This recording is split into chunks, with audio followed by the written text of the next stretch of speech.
Monsieur le Président de la Banque africaine de développement, cher Adesina, Monsieur le représentant de l'Agence française de développement, Mesdames, Messieurs les ambassadeurs, Madame le délégué général à l'entrepreneuriat rapide des femmes et des jeunes, Mesdames et Messieurs les directeurs généraux, les directeurs, Mesdames et Messieurs les représentants des partenaires au développement, chers invités.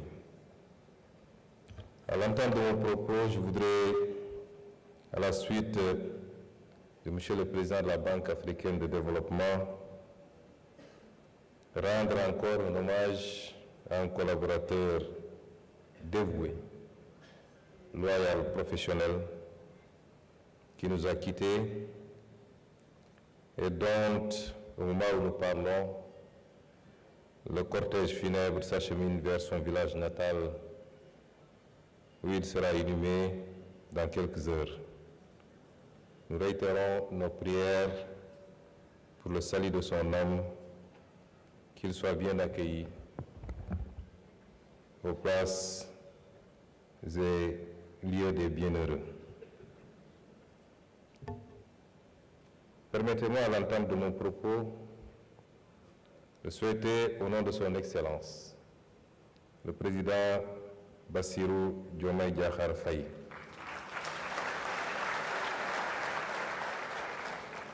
de souhaiter à son nom la bienvenue à nos hôtes distingués et les remercier de leur disponibilité et de leur engagement renouvelé à accompagner notre pays.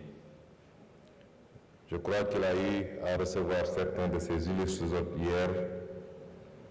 Et je me réjouis d'être devant vous à l'occasion d'un moment historique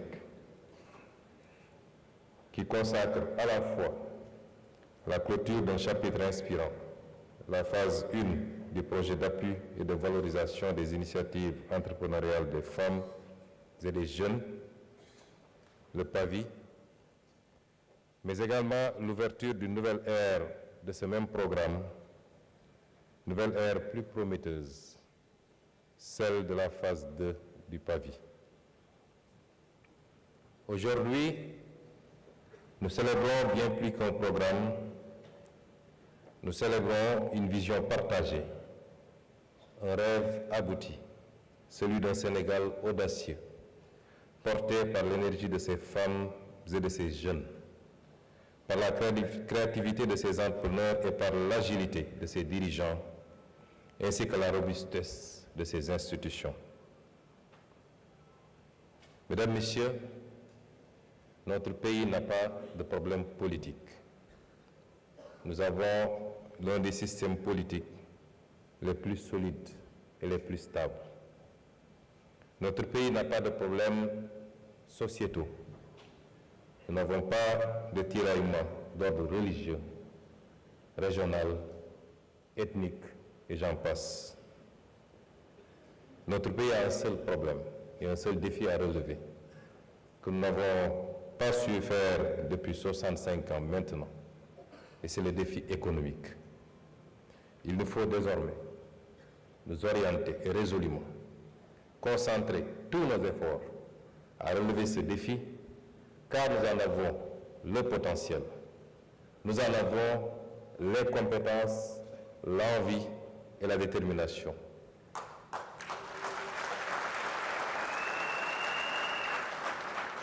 Et le programme dont nous clôturons aujourd'hui la phase 1 pour en ouvrir immédiatement la seconde, avec un financement de 74,4 milliards pour la première phase, est l'un de ces programmes qui peuvent participer à relever ce défi économique.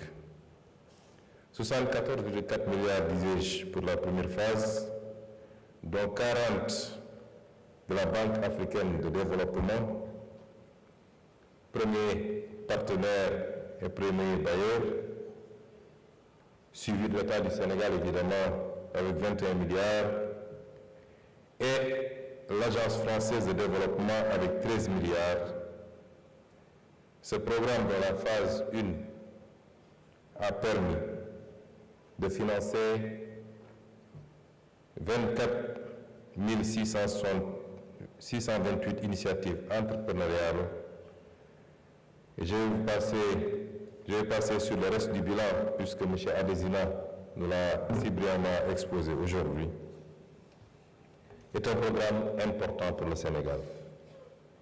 Et c'est pour moi l'occasion de remercier très sincèrement et très chaleureusement tous nos partenaires, l'Agence française de développement, la BNDE, la Banque agricole, PAMECAS, CMS, ACEP, l'Institut d'accompagnement à l'instar du 3FPT, de l'ADPME, de l'ISRA, de l'ITA, du BNN et j'en passe. Mais je voudrais réserver une mention spéciale à notre partenaire historique. Je veux nommer la Banque africaine de développement.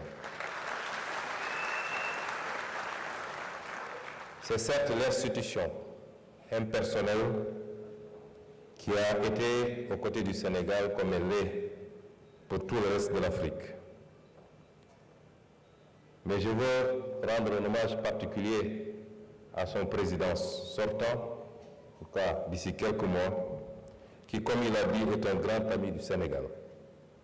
Je voudrais lui dire, à la suite de la présentatrice, que le Sénégal lui ouvre ses bras. Et tantôt, je le taquine en disant qu'après votre mandat, nous allons vous retenir au Sénégal pour que l'expérience puisse continuer également à profiter à notre pays.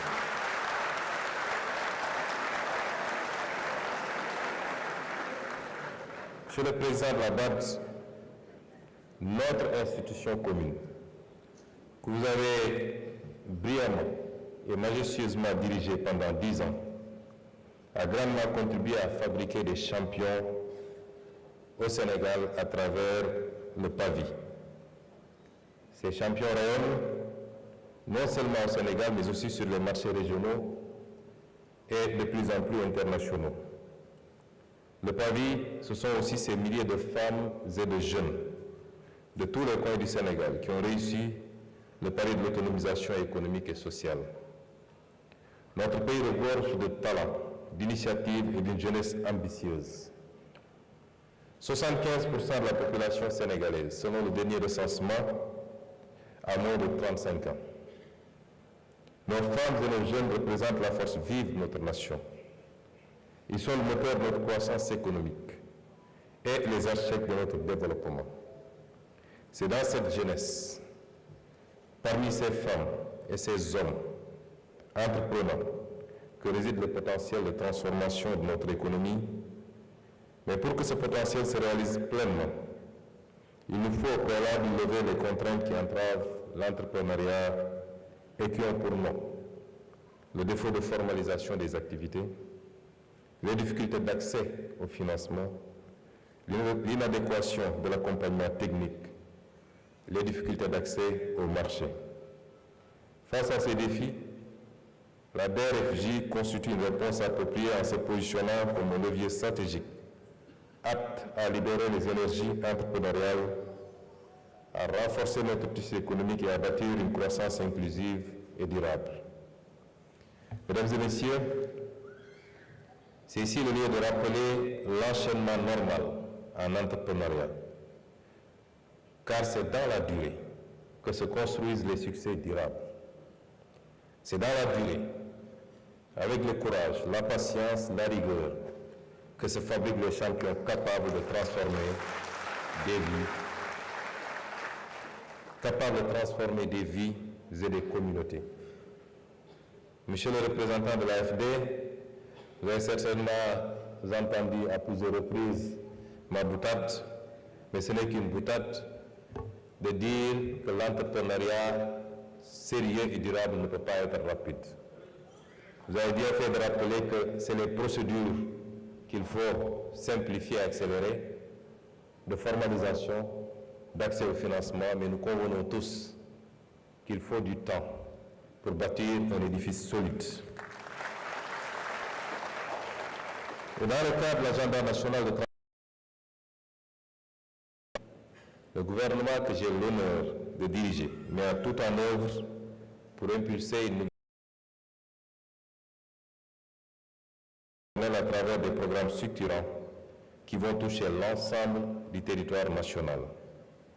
Le gouvernement est résolument engagé à bien former les jeunes élèves, y compris par le biais d'une approche par les compétences, mais également à soutenir leurs initiatives entrepreneuriales et surtout l'inventivité. Le service civique professionnalisant jouera un rôle important dans la construction. Il les aidera à se découvrir, à se redécouvrir, à croire en le potentiel et à oser entreprendre. Je disais tantôt que notre problème est principalement économique. Il nous faut une vision, nous l'avons maintenant. Il nous faut pouvoir travailler à la matérialiser. D'où les initiatives d'organiser les jeunes et les femmes en coopératives, coopératives agricoles d'abord, coopératives de l'économie sociale et solidaire que j'ai eu à lancer dernièrement à Koumpentoum, mais bientôt les coopératives urbaines dans le cadre du nouveau programme de Setal Suñu Réew ànd ak Koom-Koom. C'est vous dire que c'est une préoccupation de notre gouvernement. Nous n'avons pas manqué d'investir dans ce pays, mais qu'on comprenne que la priorité n'est plus d'aller emprunter pour construire des édifices en trompe-l'œil, mais c'est d'emprunter pour investir dans l'économie réelle, dans l'agriculture, dans l'élevage, dans la pêche, dans la transformation, dans l'industrie. Parce qu'il nous faut bâtir une économie d'abord, créer la richesse pour ensuite penser à la redistribuer. Autrement, nous empruntons pour redistribuer ce qui ne peut être viable sur le long terme. Mesdames et messieurs, la territorialisation du PAVI 1, impulsée par Madame la déléguée générale, Madame Aïda Mbodj, avec l'implantation d'antennes décentralisées dans les 46 départements du Sénégal, constitue une avancée majeure dans l'approche. Permettez-moi, Madame la déléguée générale, de vous adresser, au nom du Président de la République et à mon nom, mes vives félicitations pour cette initiative.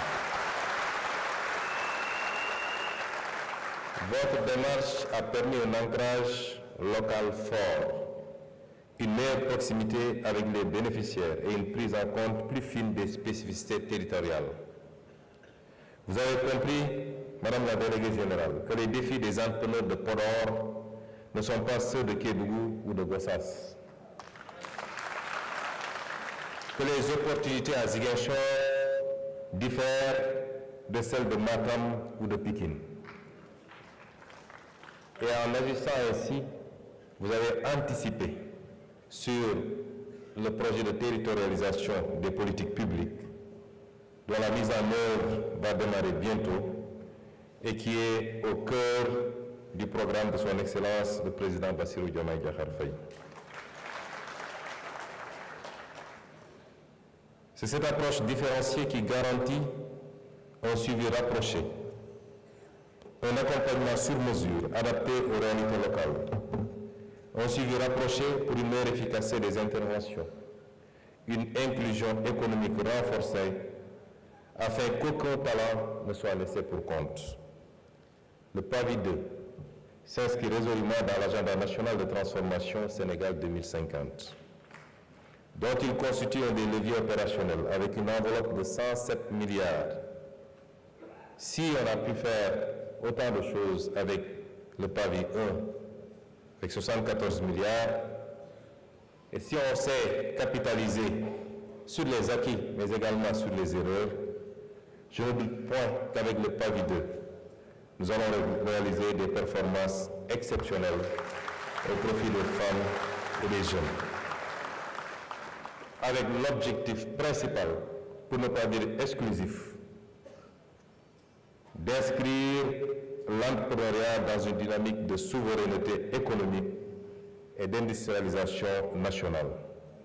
3 axes stratégiques structureront cette nouvelle phase. La souveraineté alimentaire, soutien accru à l'agriculture et à la transformation locale, la souveraineté industrielle et la valorisation de nos matières premières sur place pour réduire notre dépendance aux importations, la souveraineté technologique par la promotion de l'innovation et l'accélération du développement de nos startups. Pour y parvenir, le PAVI 2 renforcera les financements en ciblant prioritairement les jeunes et les femmes sur des secteurs porteurs à forte valeur ajoutée. Il structurera davantage les chaînes de valeur pour garantir la pérennité des investissements. La DER/FJ mettra en place un accompagnement encore plus personnalisé, avec un mentorat renforcé. Et surtout, elle mobilisera encore plus le secteur privé, car la transformation de notre économie repose sur une synergie entre l'État, les investisseurs et les entrepreneurs. La DER/FJ devra aussi explorer la possibilité de mise à l'échelle de ces réussites en lien avec ces axes d'intervention de la maîtrise d'ouvrage déléguée, avec des projets qui ont connu un franc succès comme le Proval CV, à titre d'exemple. Si ce programme existe et prospère, c'est grâce à celles et ceux qui le portent au quotidien. Je remercie les différents partenaires une fois de plus. Chers entrepreneurs, je dois terminer par vous. Vous êtes les piliers du Sénégal d'aujourd'hui, mais surtout de demain. Dans l'étude récente de Afrobaromètre Round 10, il est noté que 74% des 18 à 35 ans préfèrent l'entrepreneuriat au travail dans le secteur public. C'est une bonne nouvelle. La DER/FJ est notre outil pour vous paver la route vers le succès. Il est l'un des outils pour vous paver la route vers le succès, mais l'un des outils les plus importants. Sachez toutefois que les ressources qui vous sont accordées ne sont ni des dons, ni des subventions, mais des catalyseurs de croissance et d'opportunité. Elles impliquent une responsabilité, celle de créer de la valeur, de générer de l'emploi et d'être des modèles pour d'autres générations. Évidemment, de me payer des impôts.